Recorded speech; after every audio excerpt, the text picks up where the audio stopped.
Here with a brawl.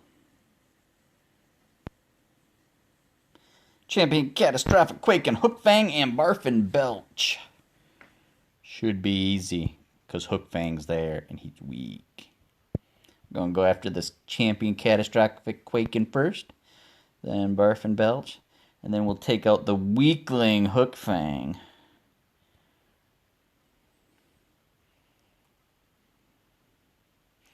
Everyone who's a Hookfang fan is probably very upset every time I call him weak, but it's just so true.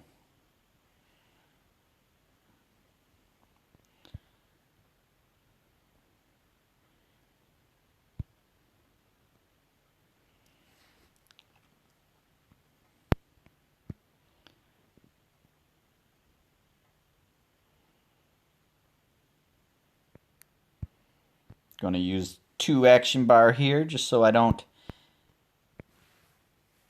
max out on action bars before getting to Stormcutter here for the destroy.